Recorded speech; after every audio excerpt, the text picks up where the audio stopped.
पार्थाय प्रतिबोधितां भगवता नारायणेन स्वयं व्यासेन ग्रथितां पुराणमुनिना मध्ये महाभारतम्।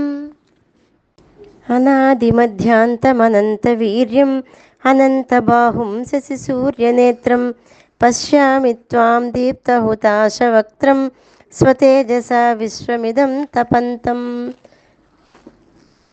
ఆది మధ్య అంతములు లేనివాడు, అపరిమితమైన సామర్థ్యము గలవాడు, అనేక హస్తములు కలవాడు, సూర్యచంద్రులు ఇద్దరూ నేత్రములుగా కలవాడవు, పైగా జ్వలిస్తున్నటువంటి అగ్నిహోత్రము వంటి ముఖము కలిగిన వాడవు.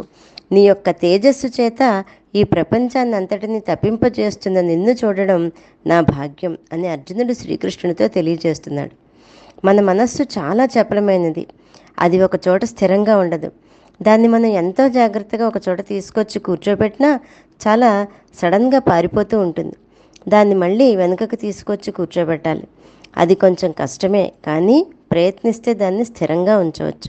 ఎలాగంటే ఎక్కడెక్కడో తిరుగుతున్న మనస్సును అసలు అక్కడికి ఎందుకు వెళ్ళిందో ఆలోచించాలి.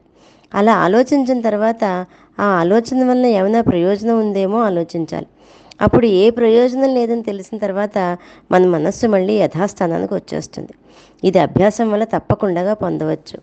అర్జునుడు అటువంటి అభ్యాసాలు అన్నీ చేయటం వలన 10 అధ్యాయాల ద్వారా మంచి జ్ఞానాన్ని పొంది భగవంతుని యొక్క సాక్షాత్కారం పొందాడు. మనం కూడా ప్రయత్నం చేసి భగవంతుని యొక్క సాక్షాత్కారం పొందవచ్చు.